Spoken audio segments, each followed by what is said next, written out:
I would now like to bring Jerry Watson of the American Bail Coalition, ALEC's first Vice Chairman of the Private Enterprise Board Chairman, to the podium to present Private Sector Member of the Year awards. Jerry?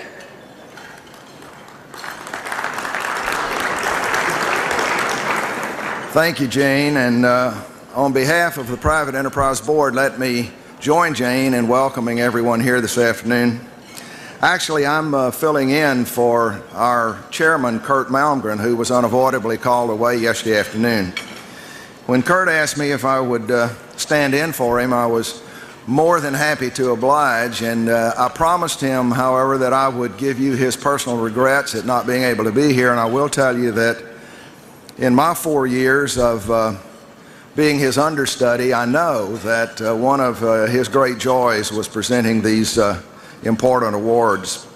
These awards go to persons from the private sector who have truly gone above and beyond the call of duty for ALEC. They are true opinion leaders in their areas of influence, and they have given unstintingly of their time and quite considerable talents to advance ALEC's philosophy in their particular arenas. And so it's with great pleasure that I get to be the presenter of these awards this afternoon.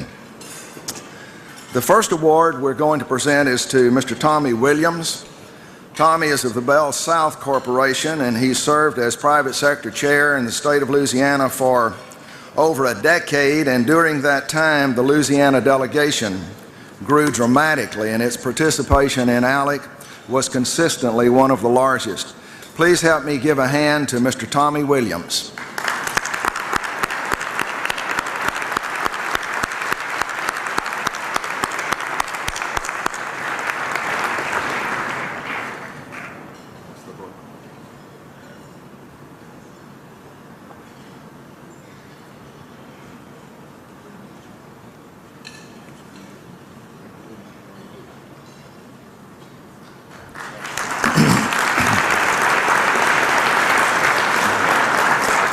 Thank you, Tommy. Our next award recipient is Miss Debbie Hayes. Debbie Hayes is of Sanofi Aventis. She is past private sector state chair for Arkansas, and throughout the years she's truly been a great ambassador for ALEC. She's been a very positive influence in her area, and she has always been fully supportive of all of ALEC's events and its activities. Welcome, Debbie.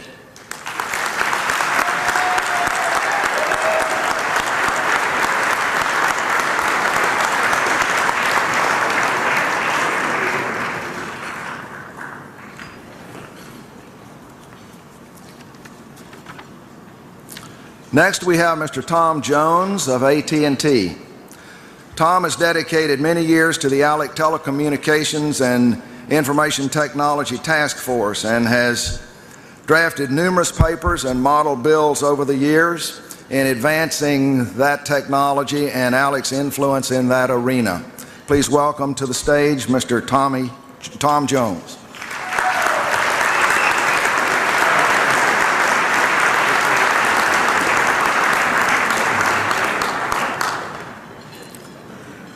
Finally, did I miss somebody? Oh, my goodness, one of the most important ones. Sorry, Kurt should have been here. Mr. Steve Del Bianco of the Association of Competitive Technology works very hard on telecommunications and information technology legislation. As a matter of fact, he has such a reputation for genius in this area that his other task force members say that there is never an item on that task force agenda in which he's not an expert. Help me welcome to the stage Mr. Steve Del Bianco.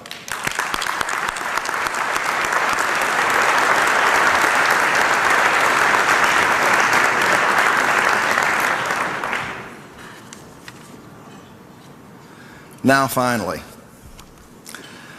last but certainly not least, we have Mr. Robert Enlow of the Milton and Rose D. Friedman Foundation.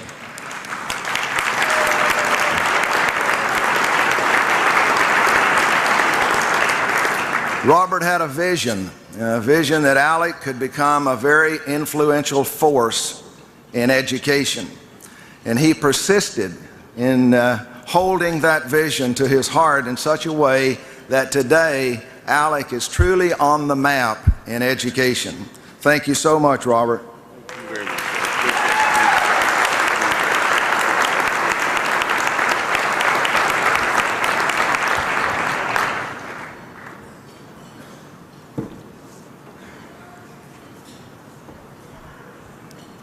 Thank you, Jerry, and congratulations to all our award winners. Now I would like to bring to the podium Alec's Executive Director, and I might say energetic, visionary, and hard-driving, Lori Roman, to introduce our keynote speaker for this afternoon. Lori.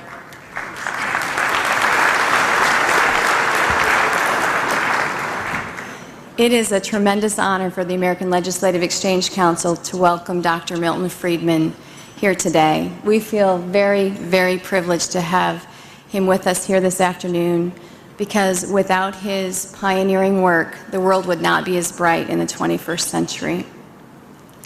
And we feel especially privileged that after his remarks, Dr. Friedman will be taking questions from the audience.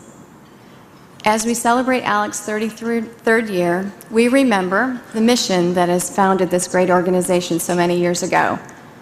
Individual liberty, free enterprise, limited government.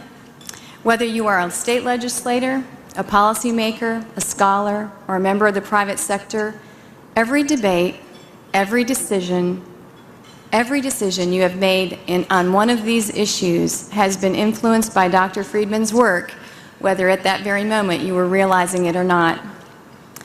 As I considered the great honor of introducing Dr. Friedman, I thought about how the world would be different. The world is different because of Dr. Friedman's work. Would Alec be here? Would the legislators in this room have ever been elected? Would we be conservatives as we are today? Would the conservative movement be as strong as it is today? I'm not sure. And maybe not. As I gave this some thought and really contemplated it, even this morning, I realized that my entire career has been shaped by Dr. Friedman's work. Whether teaching business and economics at a college, creating an education and reform school choice organization, becoming the first director of school choice at the Department of Education, every single thing I can trace back to Dr. Friedman's work. And I considered it a great privilege that I got to chat with him about this before we came up here today. We all know that Alec has been shaped by his work, and we are very, very grateful for it. So before I formally introduce Dr. Friedman, and we honor him for how he has changed the world, I would just like to take a moment to thank you personally, Dr. Friedman, for how you've changed my life. Because spending my life on this cause is a privilege every single day when I wake up. Dr. Friedman's work is as rich in history as it is in its significance. In 1955, he wrote an article entitled "The Role of Government in Education," and in these past 51 years, he has been lauded and recognized as the father of the modern school reform movement. Throughout these past 5 decades, he and Mrs. Friedman have dedicated a large part of their lives to educational freedom, not only through their own work, but also through the establishment of the Milton and Rose Friedman Foundation. And this foundation has been a great friend to Alec in advancing education reform throughout school by utilizing school choice in America. Dr. Friedman's list of accomplishments are long and impressive, and we could not possibly do them justice here today. He's received the Nobel Memorial Prize for Economic Science in 1976, and the National Medal of Science and the Presidential Medal of Freedom in 1988. He served as an unofficial advisor to presidential candidate Barry Goldwater and Presidents Nixon and Reagan, and he is currently a senior research fellow at the Hoover Institution at Stanford University and a professor emeritus of economics at the University of Chicago, where he taught from 1946 to 1976. He and Mrs. Friedman's memoirs, Two Lucky People, were published by the University of Chicago Press in 1998. Dr. Friedman, I consider it one of the greatest pleasures I have ever had to thank you on behalf of the American Legislative Exchange Council for changing our world.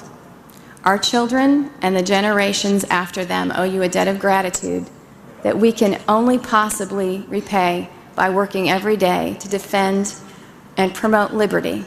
Ladies and gentlemen, it is my greatest honor to introduce you to Dr. Milton Friedman.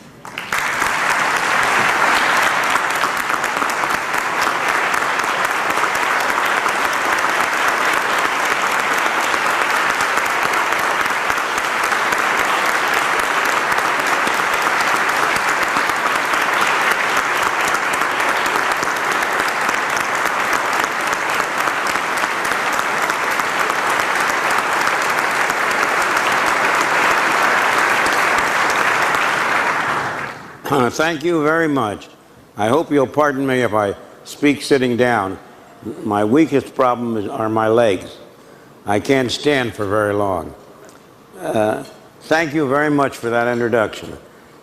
Laurie, I tell you, you've got to be responsible for your own life. I won't be.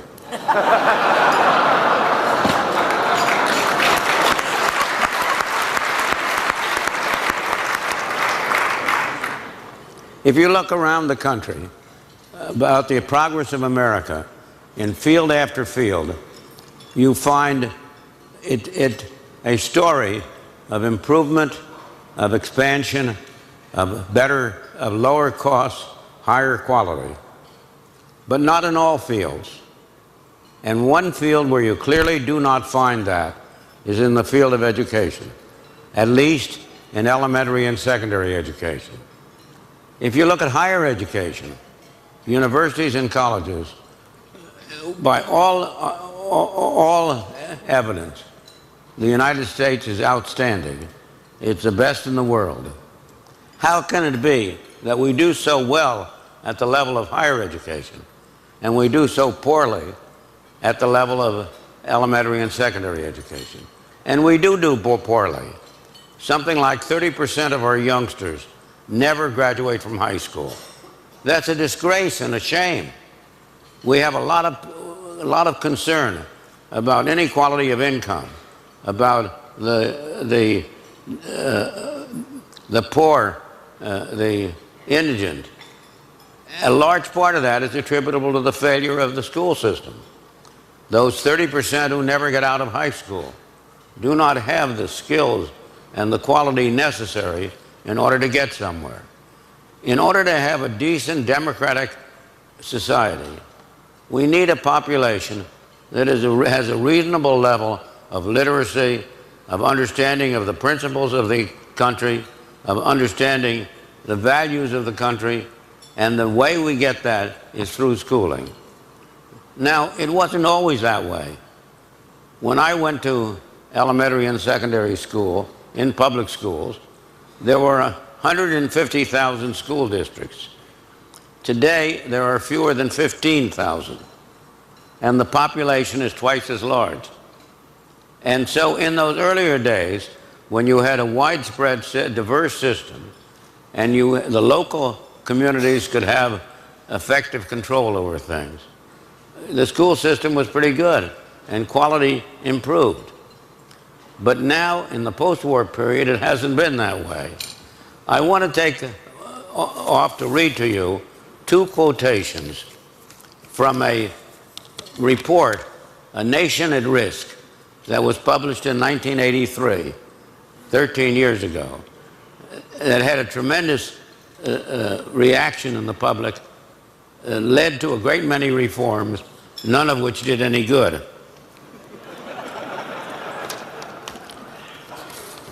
Here's what they said in this report. If an unfriendly foreign power had attempted to impose on America the mediocre educational performance that exists today, we might well have viewed it as an act of war.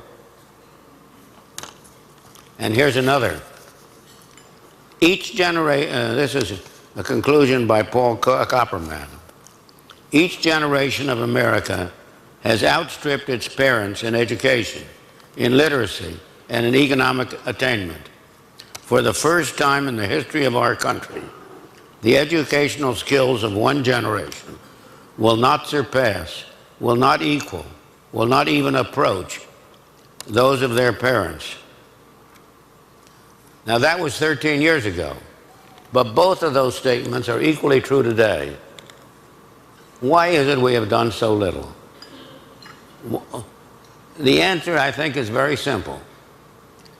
It's because what happened in the post-war period, particularly since 1965, was that the educational system has become increasingly centralized, increasingly bureaucratized, increasingly subject to central control from unions and from the state administrators.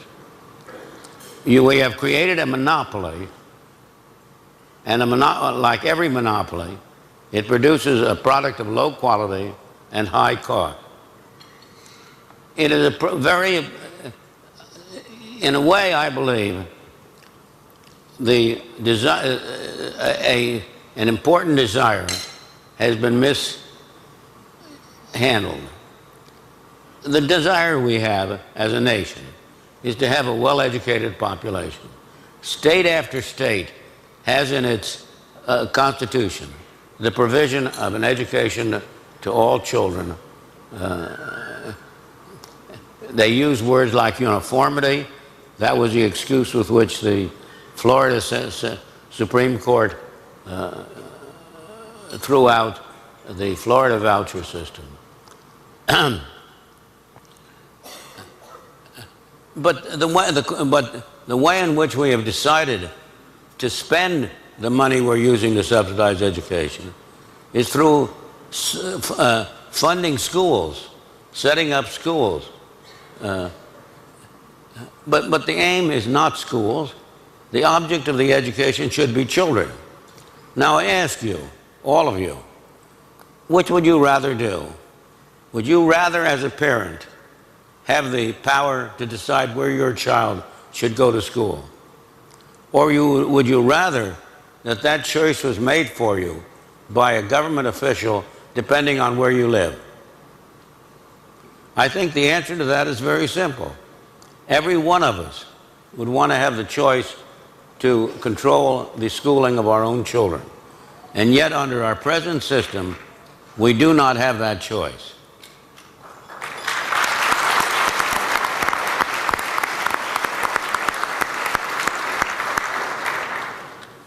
If I were to ask everyone here, what would be your idea of the right way to conduct to have an educational system constructed? You would say the ideal would be to have parents control and pay for their school's education just as they pay for their food, their clothing, and their housing. And of course, that would leave some indigent, some problems of charity. Those should be handled as charity problems, not as educational problems.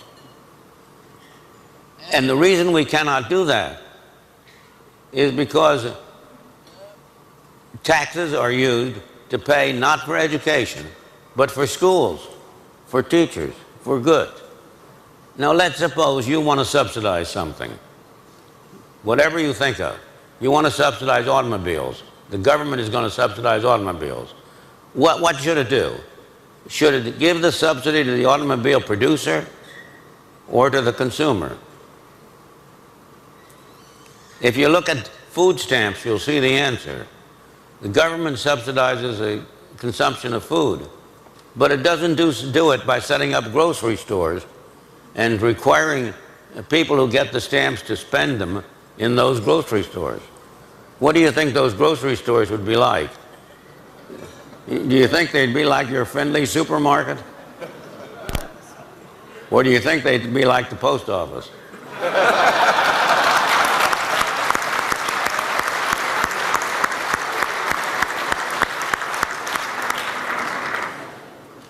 So the way to get the real problem is how do we get from where we are to where we want to be, to a system in which parents control the education of their children. Of course, the ideal way would be to abolish the public school system and eliminate all the taxes that pay for it. Then parents would have enough money to pay for private schools. But you're not going to do that. And so you have to ask what are politically feasible ways of solving the problem. And the answer is, in my opinion, choice. That you have to change the way government money is directed. Instead of it's being used to finance schools and buildings, you should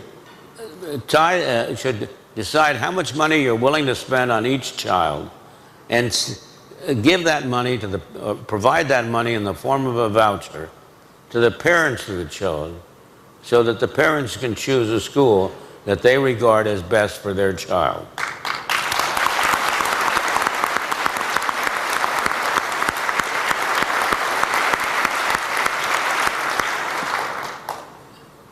Anybody who starts at the beginning and just looks at it clear, comes to that, agrees with that answer.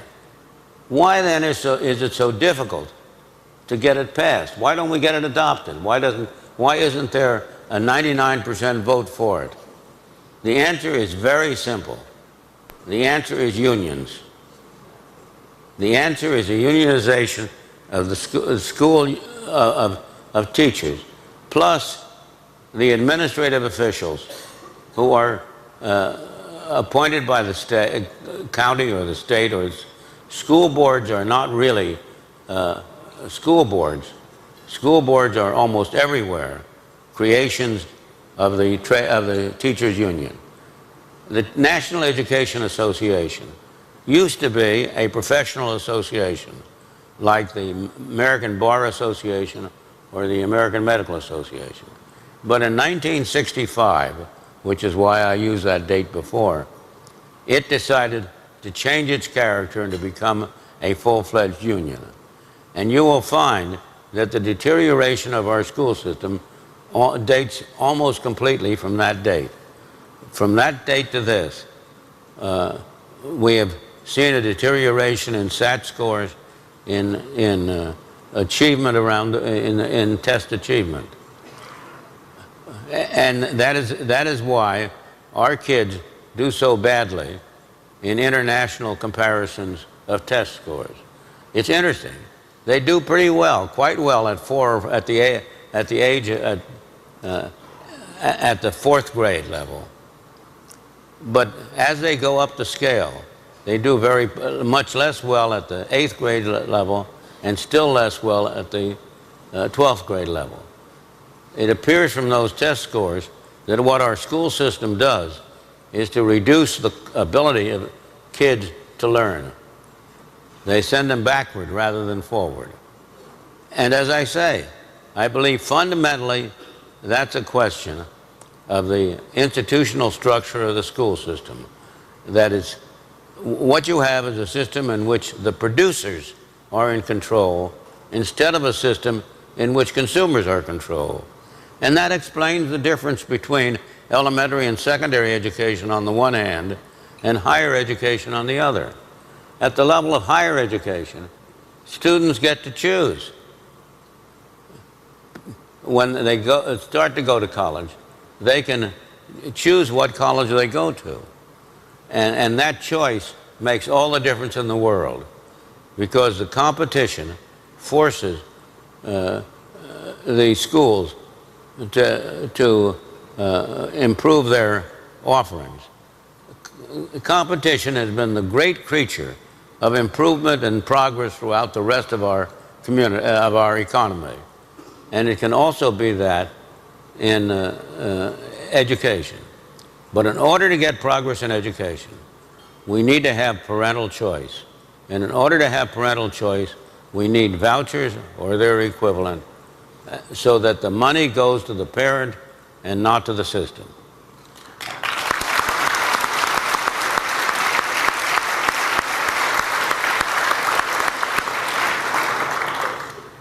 I am delighted that ALEC is an organization that is devoted to promoting human freedom and free markets and private enterprise. And it will make a great contribution wherever it can if it promotes parental choice in education. Thank you.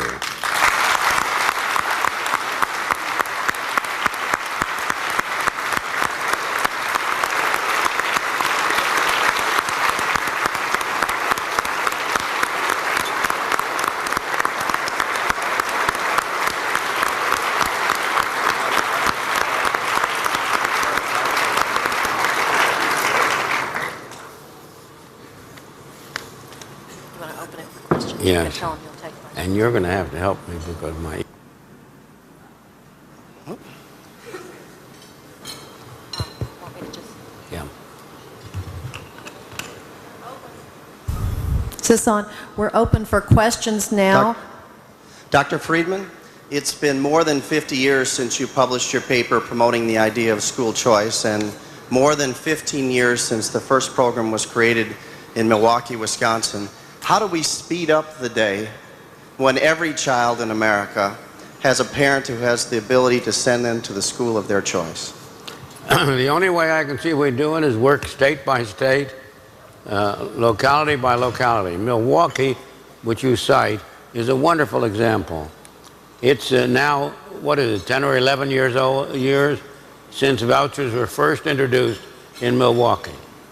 And we have seen in Milwaukee an extremely, a really large improvement in the quality of the education.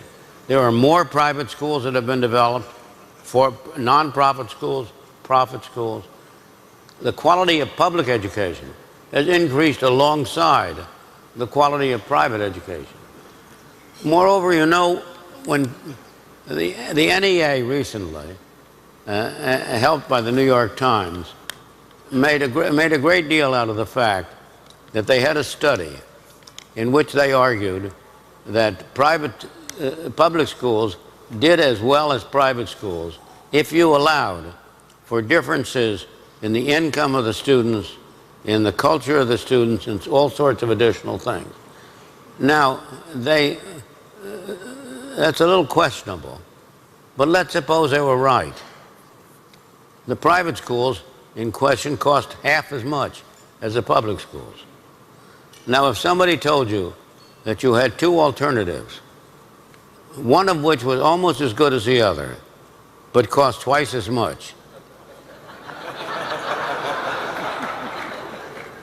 that's the kind of argument you're now getting from the unions.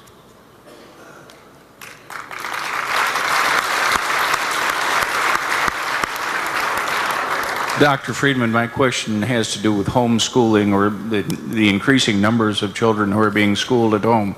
Is that large enough yet to qualify as competition for the public school system, and do we learn anything from that? We do learn from that. We learn from homeschooling that there is a serious problem with our public schools. Do you know any other major advanced product that people make at home?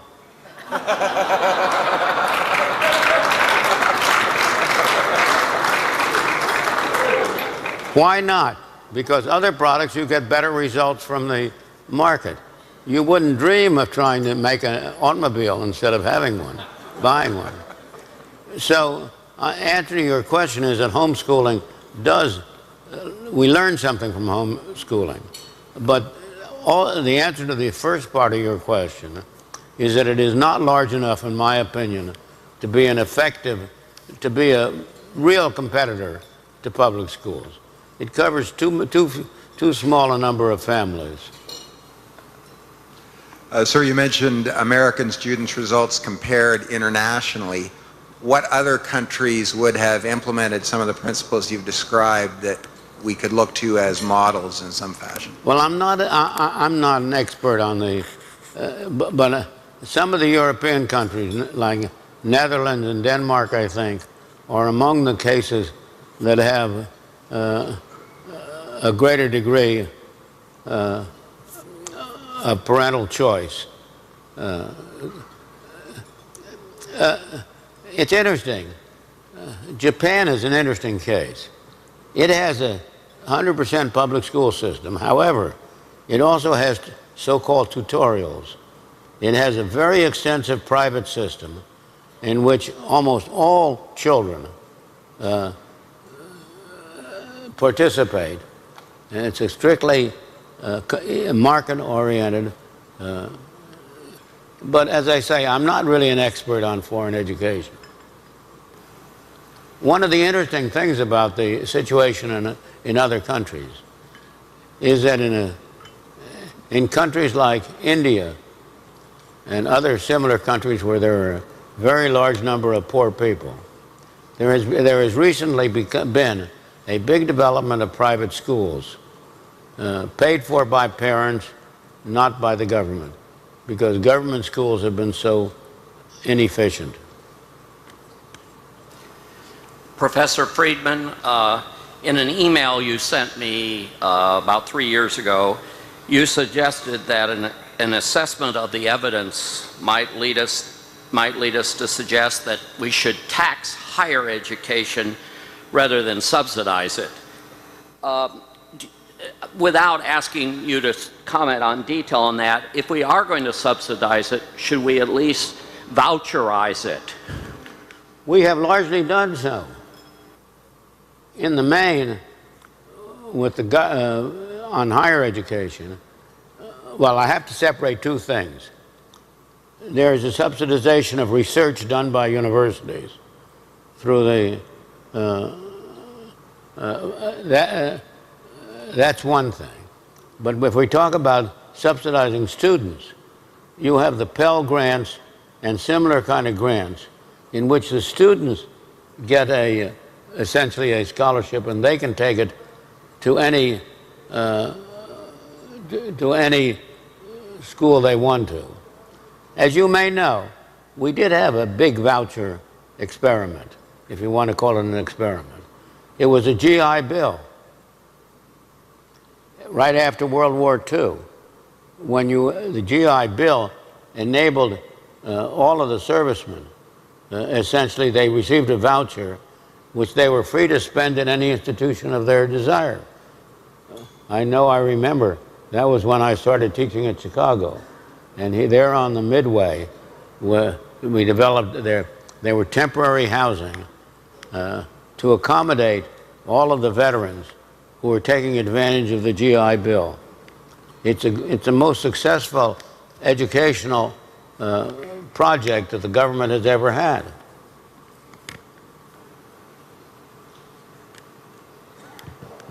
Dr. Friedman, my question revolves around the response that I get from public school superintendents, which is that if they could compete on a level playing field with private schools, they could turn in just as good a performance. And what they're talking about is the fact that the public schools are forced to take all kids, regardless of their abilities, whereas private schools only, they can select who they will take and who they won't. How can we respond to that argument, the level playing field? It's a great misconception. I've forgotten the latest figure, but when I last remembered it, when I last saw it, something like 10% of all students in public schools are expelled. It's simply a fiction that the public schools have to take everybody and the private schools don't have to take everybody. The truth is that public schools, as well as private schools, can expel students who deserve to be expelled. And all of the comparisons that have been made between private schools and public schools show that the private schools are more diverse, more integrated than the public schools. You know, it's one of the tragedies of this situation that the unions have persuaded the Democratic voters that it's a Democratic policy of being against vouchers. Now, that's absurd. Ted Kennedy speaks of the Democrats as being the voice of the voiceless. The most voiceless people in our country are probably those who live in the poorer areas of our big cities. They are the ones who would be most benefited by a voucher system, by having a free choice of school.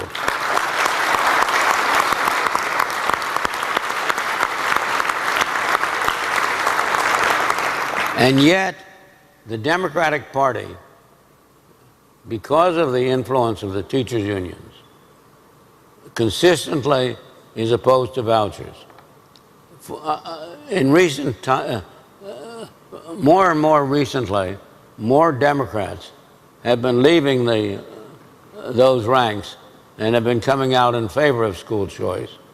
And I believe that vouchers or something like it are inevitable simply because this is such a bad argument for the teachers' unions.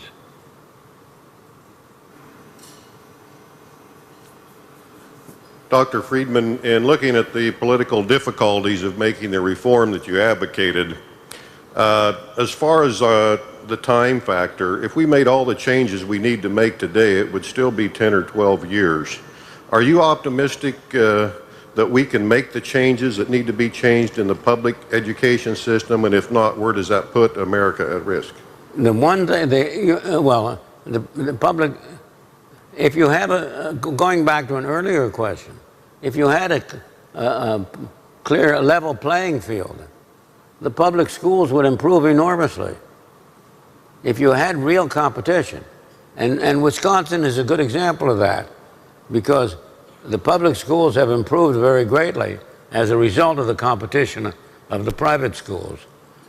Now, this is a great country, and it's a country that is very flexible. When the GI Bill was put in, that's back in 1946 or so, the number of students in colleges doubled in 1 year. And the colleges somehow were able to take advantage of that. They were able to do that. They were able to handle it. And similarly, I don't have, there's nothing like 10 or 12 years. You don't need anything like that. Almost instantaneously, if you had a real honest-to-God voucher system at a reasonable level, applying to everybody, new schools would come up, and the public schools would improve very rapidly.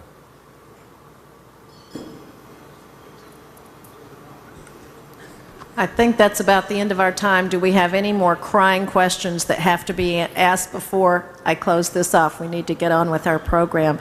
Dr. Friedman, thank you so very much. It's such an honor.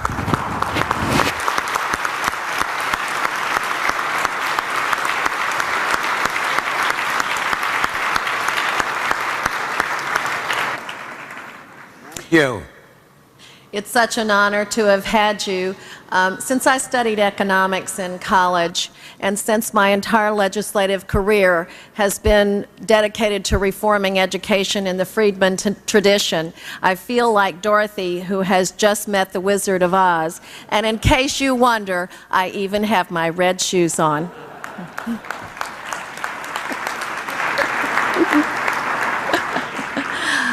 For our next speaker, we have Mr. Bob Ingram of GlaxoSmithKline. Bob Ingram is the Vice Chairman of Pharmaceuticals for GlaxoSmithKline. He began his career in the pharmaceutical industry as a professional sales representative, and he rose through the series of roles, increasingly taking more responsibility to ultimately become the CEO and chairman of Glaxo Wellcome. He co-led the merger and integration that formed GlaxoSmithKline, the world's second largest pharmaceutical company. Upon reaching the mandatory retirement age, I'm sorry to say, of 60, he was asked by the board to serve as vice chairman of pharmaceuticals for GSK. Bob serves as chairman of OSI Pharmaceuticals Incorporated. He also serves on the board of directors of Allergan Incorporated, Edwards Life Sciences Corporation, Lowe's Companies Incorporated, Nortel Networks, Valiant Pharmaceuticals International, and the Wachovia Corporation. He is vice chairman of the American Cancer Society Foundation, founder and CEO, Roundtable on Cancer, chairman of the American Foundation of Pharmaceutical Education, and member of the boards for Business Higher Education Forum, James B. Hunt Jr. Institute for Educational Leadership and Policy, Project Hope, Research Triangle Foundation of North Carolina, and member of the National Board for Professional Teaching Standards President's Roundtable. So much for that mandatory retirement age. Boo hiss. Please welcome to the podium Mr. Bob Ingram.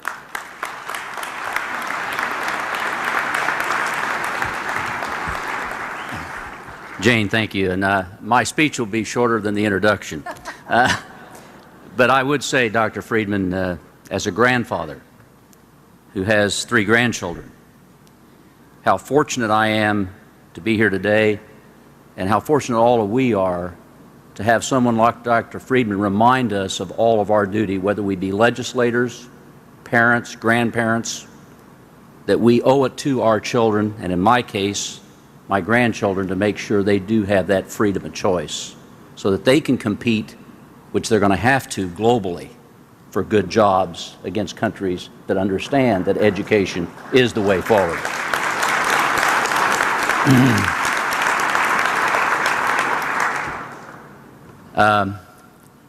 This is the 3rd time I've had the privilege to talk with Alec, and it is both a privilege and a pleasure. And I can't help but contrast it as I look out at a number of great friends in the audience with about 3 years ago when John Breaux, many of you know at that time was a Democratic senator from the great state of Louisiana, invited me to come up to Capitol Hill to join 11 of his Democratic colleagues to talk about including prescription drug coverage as part of Medicare. And I had drawn the short straw at that point to lead our industry trade association effort to work on that. So I arrive at Capitol Hill and I go in this little private room on the Senate side, and who's the first person to see me but Senator Kennedy. And he looked at me and he said, "You know, Bob, having you with us here tonight is a little like having the devil in church." And I said, "You know, Senator Kennedy, it kind of reminds me of the story of the devil in church, where, if you will, picture my home state. I'll use it as one example, North Carolina, a beautiful sunny Sunday morning. Congregation is all gathered waiting for the service to begin when, sure enough, a puff of smoke, and who should appear but Satan himself, at which point the entire congregation screams in horror and runs out of the church, except for this one elderly little old lady who sat rock solid in her pew, never moved. And Satan came down in front of her and he said, 'Don't you know who I am?' She said, 'Yep, sure do.' He said, 'Well, aren't you scared of me?' She said, 'No, not at all.' He said, 'Well, why not?' She said, 'I've been married to your brother for over 40 years.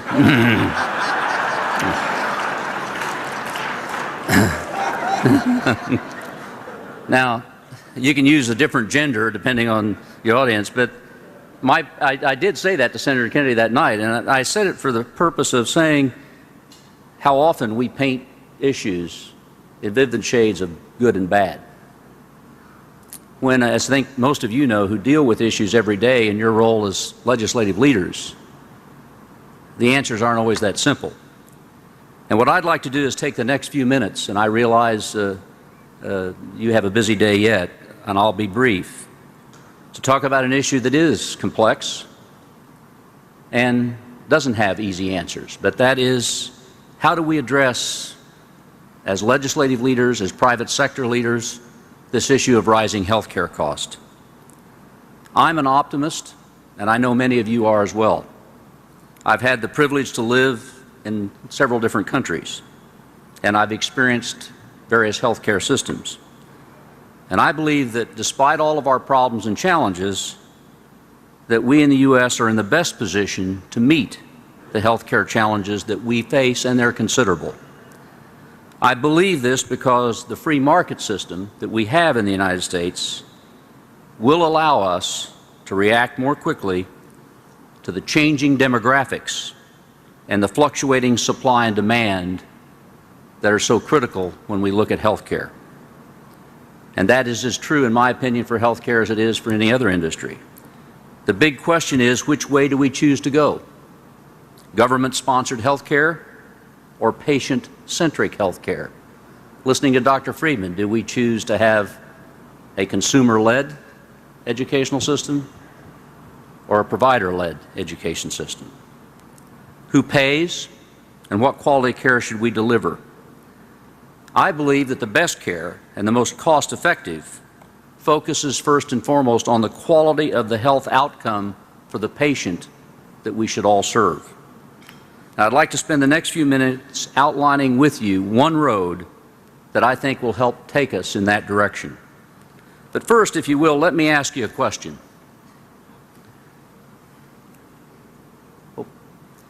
And that is, what does the figure 45% mean to you?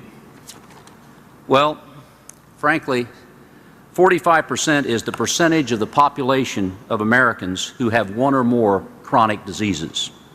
And that's about 133 million people. As you might expect, the older we get, the more we suffer. 70% of older people have at least one chronic disease.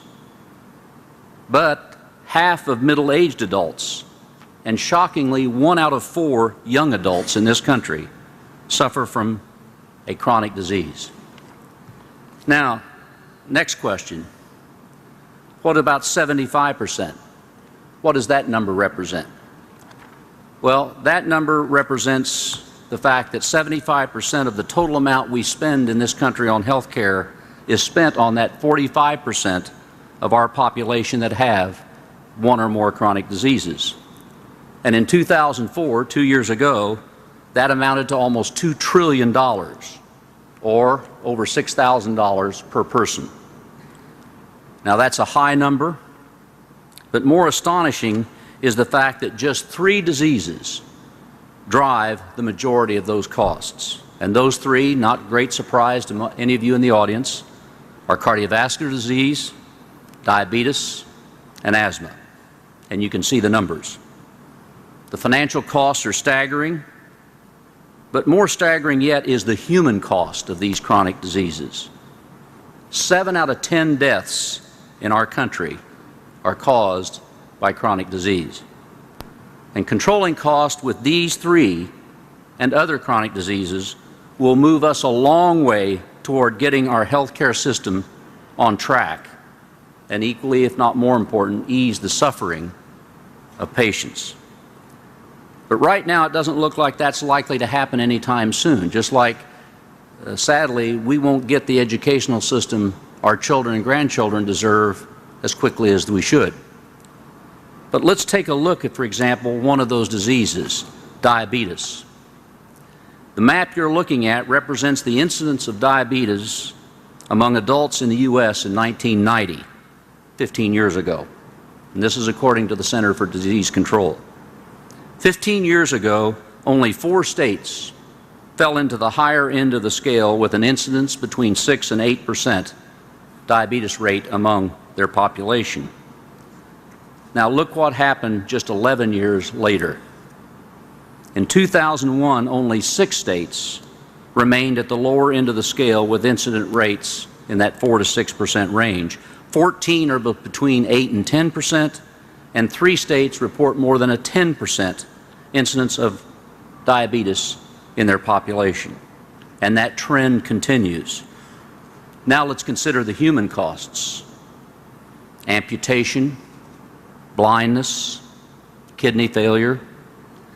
Consider the societal consequence of diabetic patients with kidney failure starting dialysis, not in their 50s or 60s, ladies and gentlemen, but in their 40s, due to the fact that we have an ever-increasing earlier onset of this epidemic.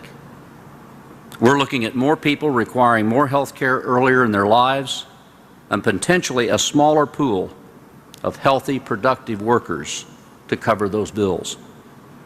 Even more sobering are projections that unless effective interventions to reduce obesity are implemented, today's children may on average live less healthy and possibly even shorter lives than their parents as a result of obesity-related conditions like diabetes. When my wife drags me to the mall, while she shops, I'll watch people. And it saddens me to see young kids, often preschool, who are already obese. And I look at them and I know they're not going to live as long, and they're going to live poorer quality lives, and frankly, they're going to cost all of us a lot more. Diabetes alone may break our societal bank and cause significant suffering for patients with the disease. So the question is, what do we do about it? What can we do about it? Well, I would submit that the solution comes in the form of three very simple but very important basic principles. First, we need to, in this country, make disease prevention our #1 priority. We need to quit talking about it and do a better job of doing it. Second, when people do get sick, we need to help them manage the disease so that they don't suffer worsening consequences and as a result cost the system even more. And third, we need to preserve the incentives for real innovation that will lead to new and, more importantly, better health care for the future. Let's take a look, if you will, real quickly at prevention. It's not a new idea, but it is notoriously difficult to implement. And that's in part because prevention depends on people taking personal responsibility for their own health. And I'll bet we all know from personal experience how tough that can be. For the extreme position, consider Morgan Spurlock, the filmmaker of Super Size Me. You may remember Spurlock ate 3 meals a day at McDonald's for 1 whole month just to see what would happen. Well, no surprise, he gained weight, he developed liver problems and high cholesterol. Spurlock's actions, while extreme, perhaps make a more important point. 100 million people in America today are overweight, and 60% of us in America get no exercise. And obesity brings with it a variety of concomitant diseases, from high blood pressure to high cholesterol to coronary heart disease to stroke to gallbladder disease, osteoarthritis, and I could go on. It also causes cancer and increased incidence, particularly of endometrial, breast, and colon. Eating more healthy foods and getting more exercise, just those two things, would help all of us lead healthier and longer lives and greatly reduce the United States health care bill. The CDC defines obesity as someone who's 5'10", male or female, and who is overweight at 174 pounds and obese at 210 pounds. A study just released by the University of North Carolina at Chapel Hill showed that only 15% of people who fit the body type for obesity correctly classify themselves that way. So that poses the question, how do we get people to take control of their own health if, for example, they don't even see themselves as having a problem? We should turn our healthcare system on its head, and we should incentivize patients to stay healthy. For example, reduce co-pays for people who engage in exercise programs, who stop smoking, or who manage their diets. Isn't it interesting? I get a discount on my car insurance because, knock on wood, I've never had a speeding ticket despite deserving them, and I've never had an accident. But I get no discount because I don't smoke or because I try to keep my body mass index where it should be. People react to incentives. We need to incentivize the right behavior. Employers can be and should be key drivers in making this happen. And let me share with you something that is alive and working very well today. 6 years ago, former President and Mrs. Bush, who, as many of you know, have made cancer literally their single post-presidency focus by forming what is now called Sea Change, at the time called the National Dialogue on Cancer. And they did so, ladies and gentlemen, because they lost their daughter Robin to childhood leukemia when she was 6 years old. She was their second child. If she were alive today, and of course today the chances are she would be because we've made great progress in treating childhood leukemia, she would be in between the current president and the governor of Florida. Well, former President Bush, when he called me, he said, "Bob, I want you to pull together a group of CEOs and do something on cancer." Of course, I said, "Yes, Mr. President, I'll be glad to do that. What do you want us to do?" He said, "You're CEOs, you should do something that's bold." So we pulled together a group, and the first thing we did was we looked at our own companies and we asked, what are we doing in the way we design our benefit programs that could impact cancer? And we found we were not doing anywhere near what we should. Well, today, we now have companies, almost 50 in number, that represent, when you count employees, spouses, and dependents, 32 million Americans, about 1/6 of our population. And we found, first of all, that in our country today, 1 out of 2 men living in America will have cancer in their lifetime, 1 out of 3 women. 2 out of 3 cancers are preventable. So we formed what we call the gold standard. You see it behind me on the screen. And it's 5 basic principles or pillars. It says companies that have a gold standard policy will do these 5 things. They will have a tobacco-free work site, and they will also pay for all evidence-based smoking cessation therapy to help people who are smoking be successful in quitting. I'm proud to tell you one of the gold standard companies, Johnson & Johnson, it's one thing to have a smoke-free policy in the U.S. More and more companies are. You saw Marriott announce that earlier this week. J&J has a global non-smoking policy. You can't smoke on J&J property anywhere in the world. The second area is diet and nutrition. You'll encourage, incentivize people to eat more healthily. Let me tell you one of our other gold standard companies, SAS. It's the world's largest privately held software company based in North Carolina. If you go to their campus, it's a gorgeous campus. If you go to their cafeterias, it's equal to a good restaurant. But there's 2 lines. There's the regular line. You can go through that line. You can eat whatever you want, and you'll pay. There's a healthy choice line. If you go through that line, your lunch is free. Because Jim Goodnight, who owns the company, understands that yes, there is no free lunch. He pays for your lunch. But he'll pay less if you eat healthier, and as a result, you'll have less incidence of chronic disease. 4th pillar is physical activity. Almost all of our member companies have fitness centers that we now open 24 hours a day, 7 days a week to not only our employees, but to their spouses and to their dependents. Bill Weldon, the chairman and CEO of J&J, who has just succeeded me as the chair of the roundtable, takes it a step further. Every week, Bill Weldon leads a 2-hour walk with Bill, where he encourages every J&J employee on that site that he's at that week to take a 2-hour walk with him. Not only is he more fit, but he says, Bob, I've learned a lot about my company. Secretaries line up to walk with me, and they tell me what's really going on. Fifth is screening and early detection. You will soon see, beginning in September, public service announcements that feature former President Bush and Coach K from Duke talking about this gold standard.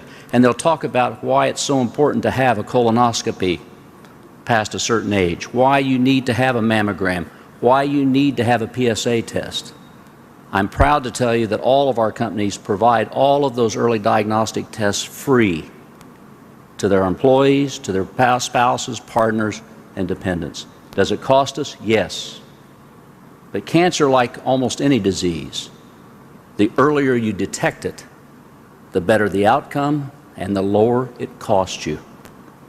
And finally, the last point is, for any employee, spouse, or dependent that has cancer, we navigate them free of charge with the American Cancer Society's patient navigation program to any new cancer therapy. And ladies and gentlemen, we're moving into a whole new era in cancer therapy. Traditionally, we've either cut it out, burned it out through radiation, or poisoned it out through chemotherapy. Today, we have novel, targeted therapies in so many cancers that we have the real promise in the next 20 to 25 years to turn cancer from a death sentence into a chronic disease.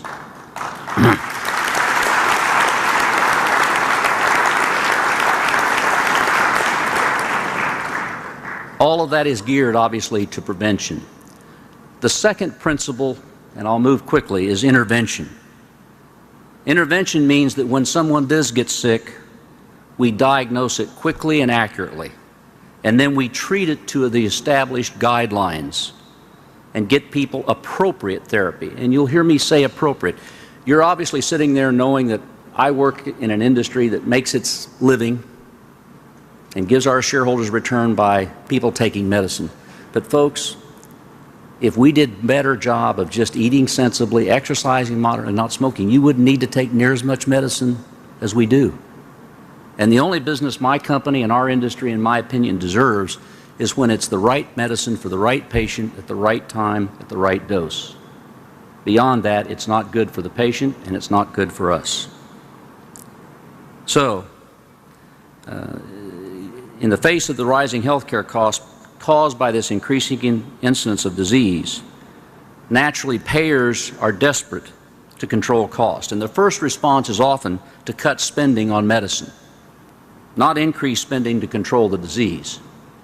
But as many payers are learning, that's not solving the problem. Here you can see that drug costs are not the culprit. The percentage increase in dollar sales of prescription medicines is actually steadily declining. We need to look at healthcare spending holistically, recognizing that the biggest slice of the healthcare pie goes to hospitals at about 31%, followed by doctors and clinics at 22%, while spending on prescription drug therapy, including the pharmacist dispensing fee, accounts for 11% of the overall healthcare bill, which, by the way, is the same percentage that it has been for over 40 years. Payers who cut medicine budgets in isolation, even if they're cut their pharmacy spend by half, do nothing to lower the over 90% of costs that make up the total health care bill. In fact, cutting the spend on medicine used appropriately will actually increase the cost for other more expensive forms of health care above the 90% it is today, and at the same time jeopardize our ability to invest in finding better answers for tomorrow. What we need to do is address the real drivers of our cost, and that is implementing the wrong solutions means we'll still be left with managing health care budgets that are out of control. So what are the other options? Well, increasingly, payers are cutting back on health care services, putting in restrictive formularies and so forth. There's also a clear trend, as we all know, to shift costs to increase employees' financial contribution to their own health care. Employees are seeing their co-pays for doctor visits and for prescription drugs increase, often dramatically. What we need to do, I would submit, is focus on the value, not the cost. And it's quick and easy to scrutinize drug costs, but we know that patient health and access to quality health care are highly interdependent. And in that equation, short-term savings often mean longer-term costs. And this chart shows that. This is a RAND Corporation study. I won't cover it. It covered over 30 large employers, almost 600,000 patients, enrolled over 4 years. And the objective was to determine how changes in cost sharing affect medication use by privately insured patients. And you can see that chronic conditions involving 2 or more medical claims were the case. Among the conditions assessed, it showed that when co-pays doubled, people cut their use of medication by 22% for asthma, by 23% for diabetes. So the initial goal sought by most of these payers looking for line item budgets was achieved. The pharmacy budget did go down, but patients made less use of the system in the short term. But what was the long-term outcome? Well, there you see it. Law of unintended consequences. Visits to emergency rooms went up by 17%, hospital stays rose by 20%, and we all know that hospital rooms and emergency rooms cost a lot more than prescriptions. And by the way, when they're in the hospital or the emergency room, they're not at work. And the data shows that medicines used appropriately can control disease and lower the cost of health care over the long term. And this chart just further highlights that point. I'll spare any comment. I'd like to wrap this point up with this chart. Asheville, North Carolina, a small, mid-sized town in North Carolina, had an epidemic of diabetes, just like every town in America today does. So what did they do? Well, they took their healthcare professionals, particularly their pharmacists, and they made them partners. And they encouraged and incentivized them to spend time with patients. They waived formularies and co-pays. They got employees throughout the city to attend diabetes education programs and meet with their pharmacists regularly. The result? They spent more on drugs. Prescription drug costs went up over the 5 years from about $1,200 a year to $3,000 per patient per year. but medical care, total medical costs went down far more dramatically and stayed down. Before the program, overall health care costs per employee with chronic diabetes exceeded $7,000 per year per person. After just 1 year and sustained through 5 years, the overall health care costs dropped by over $2,000 per person. Not only were the costs lowered, but the employee's health improved. This just shows you what happened to the reduced sick days over that 5-year period.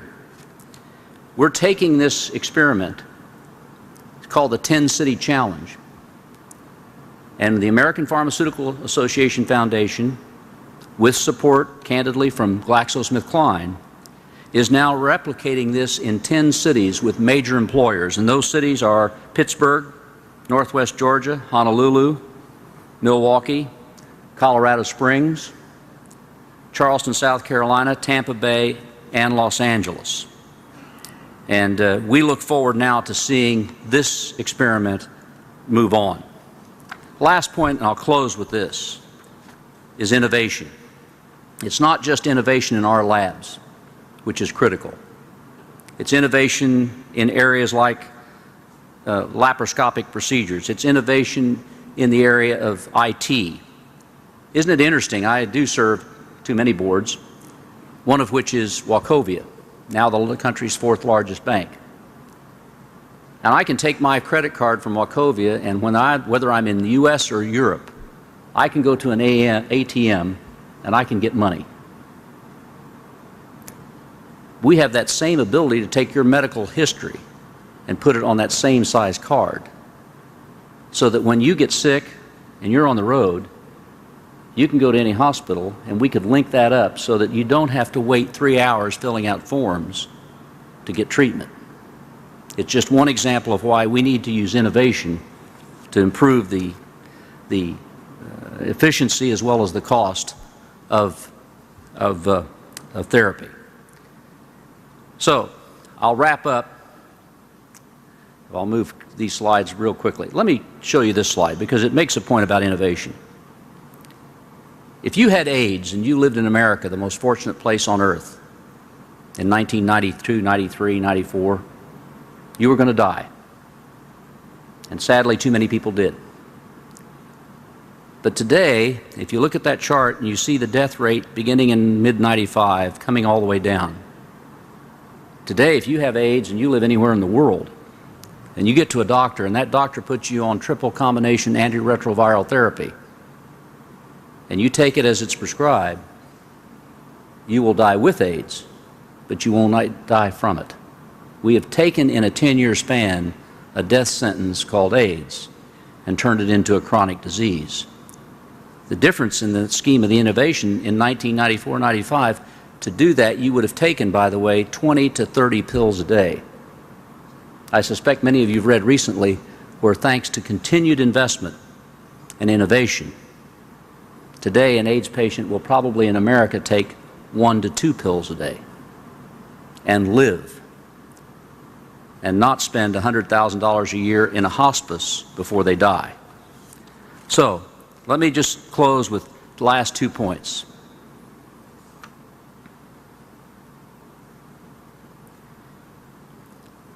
Alzheimer's. And I'll close on this because it highlights, I think, the importance of innovation. Today, almost 5 million people in the United States are diagnosed with Alzheimer's. That number will swell as more of us live longer lives. The disease causes unspeakable suffering, and today we have no real effective treatment. Economically, we spend about $100 billion a year caring for Alzheimer's patients. Delaying the onset of Alzheimer's by just 5 years could save our country $50 billion a year. And the incidence of Alzheimer's is expected to quadruple in the next 4 years. Put simply, if we don't make this high-risk investment in science, we won't have enough real estate to house the Alzheimer patient. We must make that investment. And I'm pleased to tell you that when you look at the medicines in development from our industry, there are today over 55 medicines in development to treat Alzheimer's disease and dementia. I would be less than candid if I didn't tell you that the disappointing reality is that most of these 55 medicines will fail. But you want at least one to succeed. And you have our commitment that in the free enterprise system we have in America, we will pursue that with relentless vigor. This is a slide that simply highlights the 10 solutions that I would leave you with as we think about how do we improve our healthcare system. Focusing on quality, incentivizing the prevention of disease, initiating prevention programs in the workplace, whether you be a big corporation or a small employer, incentivizing for quality outcomes, treating patients when they are sick to guidelines, lowering patients' out-of-pocket costs so that they adhere to therapy, actively managing that adherence, and strengthening the partnership again between the physician, the pharmacist, and the patient, adopting technology solutions, and again supporting innovation. It is these three themes: preventing disease, intervening when we do get sick, and incentivizing the investment in innovation. I must say, as I leave here today, thanks to Dr. Friedman, I leave with a renewed commitment to make sure that we do have choice in education. I hope you would join me in also renewing a commitment to make sure that we continue to lead the world in how we provide for people who do get sick and how we prevent more people from getting sick in the first place. Thank you.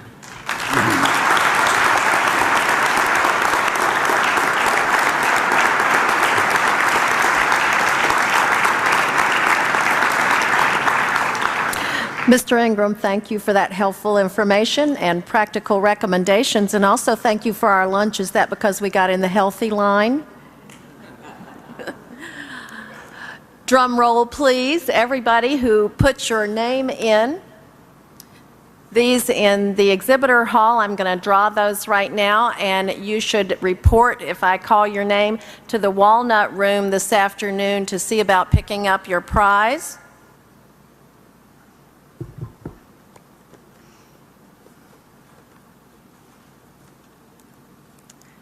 I'll select 3 names. The first one is State Representative Margaret Ellis Rogers of Mississippi.